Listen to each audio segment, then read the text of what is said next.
নমস্কার বন্ধুরা, welcome to ST unique sports. বন্ধুরা, এই ভিডিওতে আমরা কথা বলবো ফুটবল আপডেট নিয়ে, যেখানে আজকে গুরুত্বপূর্ণ হাই ভোল্টেজ ম্যাচগুলো রয়েছে। সেই ম্যাচের দিকে আমাদের নজর থাকবে। অস্কার কিন্তু চাইছে ওয়াইবিকেতে খেলতে, সেই নিয়েও কিছু আপডেট শেয়ার করার রয়েছে। তার সাথে সাথে আজকে কিন্তু গোয়ার কঠিন ম্যাচ, বড় ম্যাচ CR7-এর মুখোমুখি কি আজকে গোয়া হবে, সেই নিয়েও কথা বলার রয়েছে এই ভিডিওতে। তাই ভিডিও শুরু করার আগে একটাই রিকোয়েস্ট, চ্যানেলে যারা প্রথমবারের জন্য এসেছো মনে করে চ্যানেলটাকে সাবস্ক্রাইব করে নিও, তাহলে প্রিয় দলের খেলার সমস্ত আপডেট তোমরা এখানে পেয়ে যাবে। তো চলো আর দেরি না করে ভিডিও শুরু করা যাক। তো সুপার কাপের কিন্তু গ্রুপ স্টেজের আজকে এবং কালকে হলেই সমস্ত খেলা শেষ হয়ে যাবে, যেখানে আজকে বিকেল 4:30 থেকে গোকুলাম তারা নিয়ম রক্ষার ম্যাচ খেলবে, মোহামেডানও তাই। তারা কিন্তু একে অপরের মুখোমুখি হবে যে গ্রুপের শেষ দল কারা হিসাবে শেষ করে, মোহামেডান নাকি গোকুলাম। আমি তো বলবো যে আজকে মোহামেডান একটু ভালো অ্যাটাকিং ফুটবল খেলে জিতে যেতেও পারে, যদিও গোকুলামের বিরুদ্ধে জেতাটা চাপ, একটু তাদের কোয়ালিটি ফরেনার রয়েছে ইত্যাদি রয়েছে। তো এই ম্যাচটা একটা মোটামুটি ম্যাচ রয়েছে, কিন্তু যেই ম্যাচটা সবথেকে ইন্টারেস্টিং এবং সবথেকে বড় ম্যাচ হবে সেটা হচ্ছে পাঞ্জাব বনাম বেঙ্গালুরু, যেটা কিন্তু খেলা রয়েছে আজকে সন্ধ্যা 7:30 থেকে।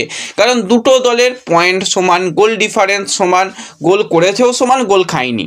তো সেক্ষেত্রে দুটো দলকে একদম 50-50 যদি বলতে হয়, এটাকেই বলে 50-50 পজিশান থেকে তারা শুরু করবে। যারা জিতবে তারাই খেলবে ইস্টবেঙ্গলের বিরুদ্ধে সেমিফাইনাল 1 ম্যাচ। তো সেক্ষেত্রে আজকের ম্যাচটা অতীব কঠিন হবে।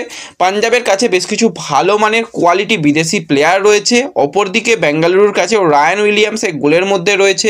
তাদের আর্জেন্টাইন মিডফিল্ডার এবং উজবেকিস্তানের যে ডিফেন্সিভ মিডফিল্ডার তারাও কিন্তু মাঝ মাঠে যথেষ্ট ছন্দবদ্ধ ফুটবল খেলছে। পাঞ্জাবের ইয়াংস্টাররা যথেষ্ট ভালো খেলছে। তো ওভারঅল বিরাট বড় ম্যাচ হবে। তো এই ম্যাচে কোন দল জিতবে সকলে কিন্তু কমেন্টে জানিও। যাদের স্কোর লাইন প্রেডিকশান মিলে যাবে, স্কোর লাইন প্রেডিকশান করো। স্কোর লাইন প্রেডিকশান মিলে গেলে তাদের নাম কিন্তু পরবর্তী সময় শেয়ার করা হবে। এবং সব কিছু যদি ঠিকঠাক থাকে তাহলে চেষ্টা করব একসাথে কিন্তু এই ম্যাচটা লাইভ করার, এবং একসাথে কিন্তু আমরা এই ম্যাচটা দেখব। কারণ এই দল গ্রুপে যারা চ্যাম্পিয়ন হবে, যদি শেষ পর্যন্ত সেটা গিয়ে ট্রাইবেকারও হয়, তাহলেও কিন্তু একটা মানে দারুণ ম্যাচ হবে। তো এই ম্যাচটা one of the best match হতে চলেছে, সেটা বলাই যায়।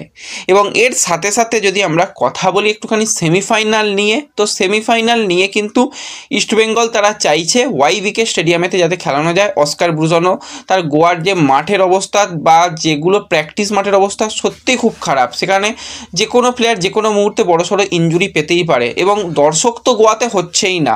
তো সেমিফাইনাল ম্যাচ যদি কলকাতায় খেলা হয়, একটা হচ্ছে ভালো ব্যাপার যে দর্শক সেটা অনেক অংশ হবে, সেটা তো টাকাটা যাবে AIFF-এর কাছেই। তো সেটা যদি হয় তো খুবই ভালো, এবং তার সাথে একটা হোম অ্যাডভান্টেজ পজিশানে পাওয়া যাবে, একটা ভালো মাঠ পাওয়া যাবে, ভালো পরিবেশে খেলা। আমাদের এখানে তো শীতকালে খেলা মানে রাজকীয় ব্যাপার, তো দারুণ খেলা হবে। তো সেক্ষেত্রে সেরকমই চেষ্টা চলছে, কিন্তু যেটা গোয়ার তরফ থেকে তারা চাইছে যে না, গোয়াতেই সমস্ত ম্যাচ করাতে, সেই নিয়ে কথাবার্তা চলছে। ডেটও কিছু বেরিয়ে আসছে, ডেট নিয়ে আগে তোমাদের সঙ্গে আলোচনা অলরেডি করে নিয়েছিলাম। তো সেই নিয়ে মৌখিক কথাবার্তা কিন্তু প্রেসিডেন্টের সঙ্গে, AIFF প্রেসিডেন্টের সঙ্গে ইস্টবেঙ্গলের শীর্ষকর্তা হলেও সেখানে যেহেতু দেখা যাচ্ছে যে মৌখিক কথাবার্তায় কাজ হচ্ছে না, এবার লিখিত আকারে কিন্তু সমস্ত কিছু আজকেই হওয়ার সম্ভাবনা রয়েছে। এবং দেখা যাক আজকে সমস্ত কিছু হওয়ার পর শেষ পর্যন্ত কি হয়। এবার ইস্টবেঙ্গলের কথা তো ও AIFF শুনবে না, ও দেখবে গোয়াতেই খেলা হবে। কারণ এর আগেও যে হরিশ কুণ্ডুকে নিয়ে এত রকম বিতর্কের পরেও সেই রেফারিকে কিন্তু ইস্টবেঙ্গলের ম্যাচে একটু বেশি করেই দেওয়া হয়। তো সেক্ষেত্রে ইস্টবেঙ্গলের কথা চলে না, তাও ইস্টবেঙ্গল চেষ্টা করছে। যদি ওয়াইবিকেতে হয় তাহলে তো খুবই একটা ভালো ম্যাচ, বড় ম্যাচ, ইন্টারেস্টিং ম্যাচ হবে, এবং সেই ম্যাচটায় প্রচুর সমর্থকরাও যাবে। তো ওভারঅল একটা ভালো ম্যাচ হতে পারে। তো দেখা যাক শেষ পর্যন্ত আজকে এই ব্যাপারটা পুরো ক্লিয়ার হবে যে কি হতে চলেছে সেমিফাইনাল, এবং কোথায় হতে চলেছে সেমিফাইনাল, এবং কারা প্রতিপক্ষ আসবে সেটা তো আজকের পরে আমরা বুঝতে পেরে যাব। এবং এর সাথে সাথে যদি আজকে আমরা একটুখানি FC গোয়াকে নিয়ে কথা বলি, তো এশিয়ার মঞ্চে FC গোয়াই একমাত্র দল, তারা কিন্তু এখনও প্রতিনিধিত্ব করছে। আরও একটা দল তো তারা ইরান যায়নি, তাদের গ্রুপ থেকে বার করে দিয়েছে।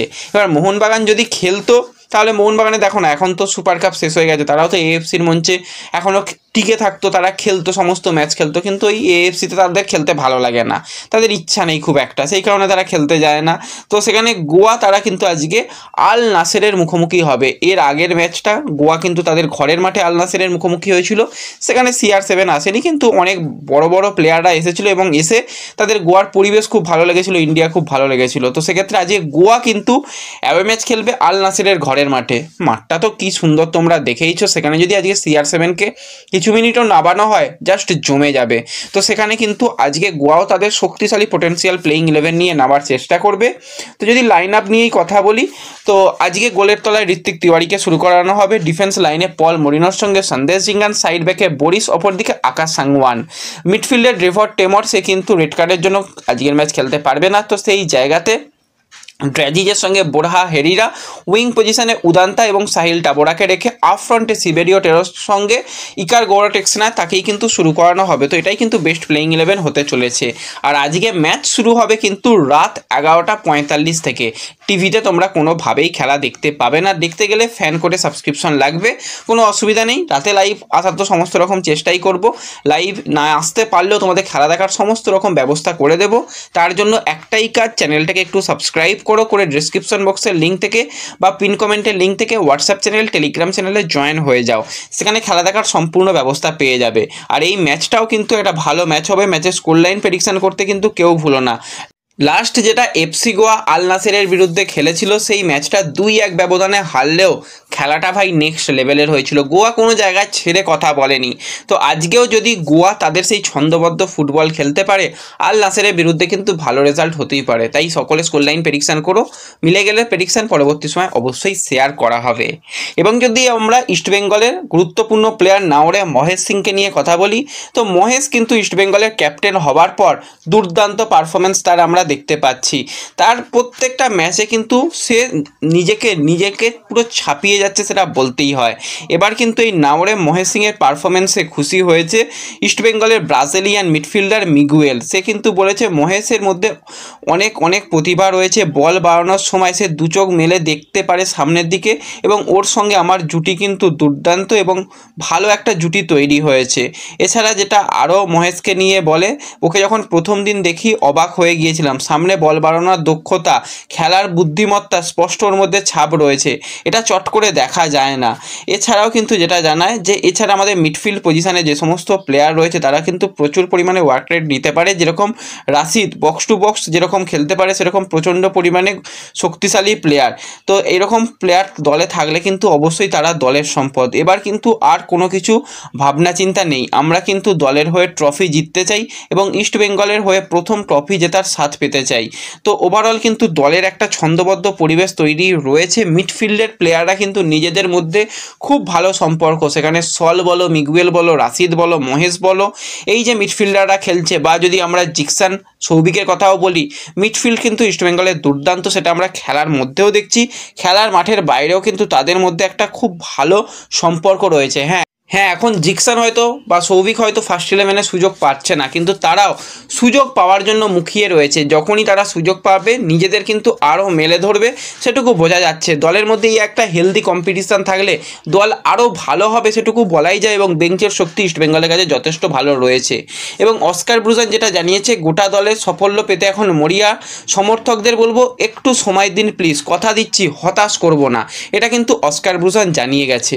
তো ওভারঅল দেখা যাক সুপার কাপে ইস্টবেঙ্গল কী করে, শেষ পর্যন্ত চ্যাম্পিয়নের তকমা তারা পায় কিনা, এশিয়ার মঞ্চে আরও একবার নাম লেখাতে পারে কিনা, সেই দিকেও আমাদের অবশ্যই নজর থাকবে।